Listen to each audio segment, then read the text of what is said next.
ఈ రోజే డౌన్లోడ్ చేయండి, మీ ఫేవరెట్ షోస్ చూడండి. ఏంటి ఆ లెటర్ ఎలా సంపాదించావు? అదంతా నీ క్రియేషనే కదా? అవును. హౌ? కంగారు పడకు, నేను చెప్పేది నిదానంగా విను. అక్షయ్కి యాక్సిడెంట్ అయినప్పుడు మనకి తెలిసిన నర్స్ దీప్తి ఫోన్ చేసి నాకు విషయం అంతా చెప్పింది.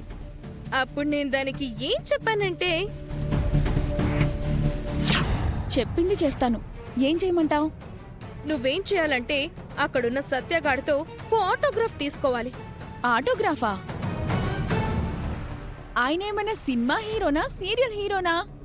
ఆయన ఆటోగ్రాఫ్ ఏం చేసుకుంటావు? యాక్సిడెంట్ అయిన పేషెంట్స్ వచ్చినప్పుడు హాస్పిటల్ ఫార్మాలిటీస్ ప్రకారం మీరు కన్సెంట్ లెటర్ ని తీసుకుంటారు కదా? అవును. నువ్వు ఆ లెటర్ ని తీసుకొని సత్య దగ్గరికి వెళ్ళు. అందులో ఫాదర్ అనున్న కాలంలో అతనితో సంతకం పెట్టించు. ఆయన ఫాదర్ కాదు కదా? అందుకే కదా సంతకం పెట్టించమని అంటున్నాను. ఎందుకు? నాకు అవసరం, నీకు అనవసరం.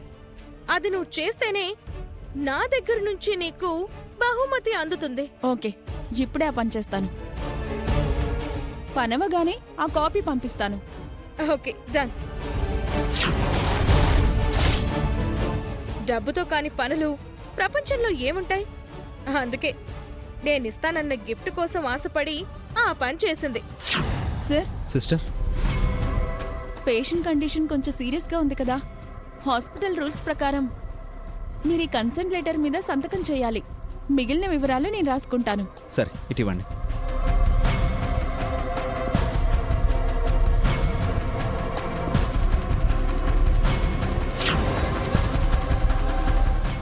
ఎలా ఉంది నా స్కెచ్? అబ్బో, మామూలుగా లేదు. ఆ స్కెచ్చే కదా ఇప్పుడు అవనీని బయటికి పంపించడానికి కారణమైంది. ఆ లెటరు మామూలు అస్త్రంలో మారలేదు, బ్రహ్మాస్త్రం అయింది. బంగారం, మనకి టైం కలిసి రావడం లేదు గాని మనం ఈ పాటికి ఎక్కడో ఉండాల్సిన వాళ్ళం. అవని బయటికి పోయిందంటే టైం మన వైపు తిరిగిపోయినట్టే. అప్పుడు టైం చెప్పినట్టు మనం వినం, మనం చెప్పినట్టు టైం వింటుంది. నువ్వు సూపర్. ఆ, పద పద, అవనిని సాగనంపుదాం. పద. పద.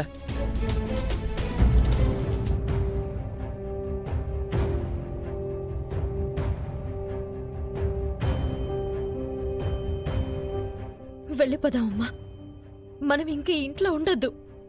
మనం వెళ్ళిపోతే మన మీద పడిన మరక చెరిగిపోదు కదమ్మా.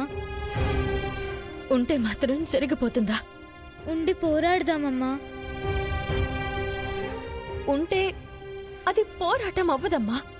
చీ అన్నా తూ అన్నా సిగ్గు లేకుండా ఉంటున్నారు, దిక్కు లేదు వీళ్ళకి అని అనుకుంటారు. మనల్ని అలా అనుకునేది 4 గోడల మధ్య మాత్రమే. మనం బయటికి వెళ్తే లోకం అంతా అనుకుంటుంది కదా. ముందు ఆ లోకానికే సమాధానం చెప్పుకుందాం. ఇంట గెలిచి రచ్చ గెలవాలంటారు, మనం రచ్చని గెలిచి ఇంటికొద్దాం. నీ నిర్ణయానికి అడ్డు చెప్పేంత దానిని కాదు, కానీ ఒకసారి ఆలోచించమ్మా. ఇప్పుడు మనం తెగించి వెళ్ళకపోతే బరి తెగించిన ఆడది అని పొడుచుకు తింటారు. ఆ మాటలను, ఆ చూపులను భరించలేము. మనం తప్పు చేయలేదు, అయినా మనకి అవమానాలు తప్పట్లేదు. ఇప్పుడు అజ్ఞాతవాసం కూడా తప్పదమ్మా.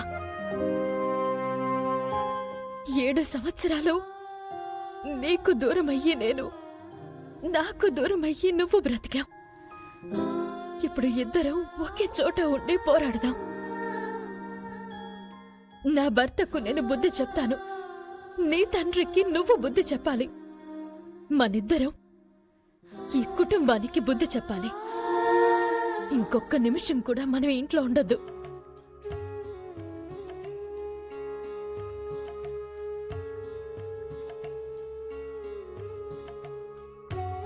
పద వెళ్దాం.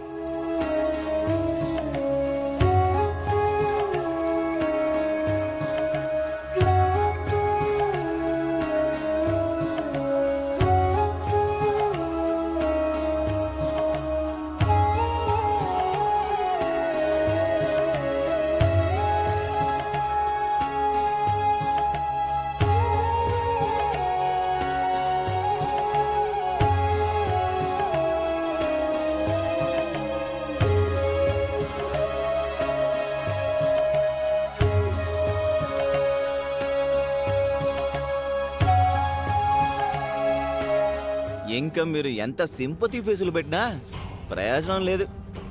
బయలుదేరండి బయలుదేరండి.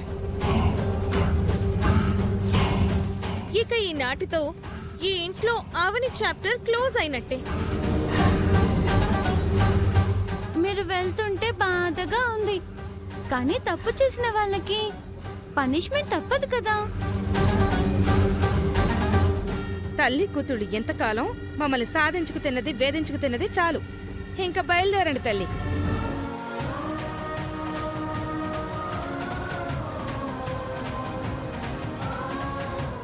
ఇప్పటికీ ఏది నిజమో ఏది అబద్ధమో అర్థం కాని అయోమయ స్థితిలో ఈ మేనమామ ఉండిపోయాడు. నన్ను క్షమించమ్మా. ఏదో ఒక వంకతో నువ్వు తిరిగొచ్చావు. ఇప్పుడు తిరిగి రానంత పెద్ద తప్పుతో బయటికి వెళ్తున్నావు. నువ్వు మళ్ళీ నా ఇంట్లోకొచ్చే అవకాశం ఉండదు, గుర్తుంచుకో. పొండి బయటికి.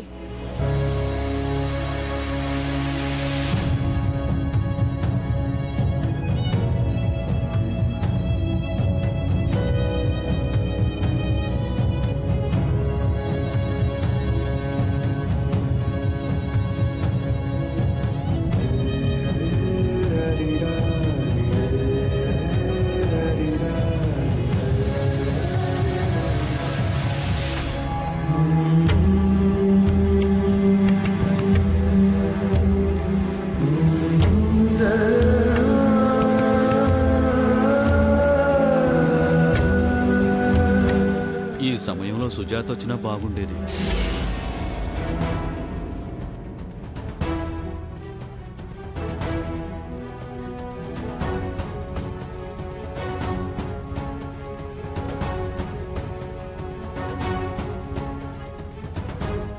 ఎక్కడికి బయలుదేరావు? మేం బయలుదేరలేదు, వాళ్లే పంపించేస్తున్నారు. ఏ కారణంతో పంపించేస్తున్నారు? నిహారిక ఏదో ఆధారం చూపించింది, అది నమ్మి పంపించేస్తున్నారమ్మా.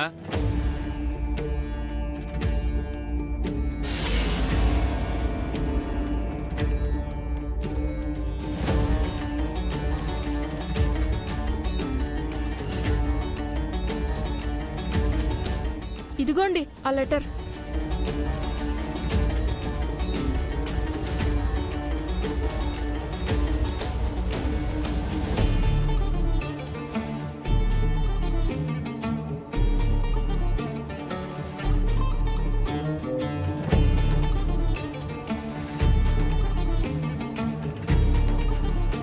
తెల్ల కాగితం మీదున్న నల్లటి అక్షరాల్ని చూసి కోడలి క్యారెక్టర్ని డిసైడ్ చేస్తున్నావా వేదవతి?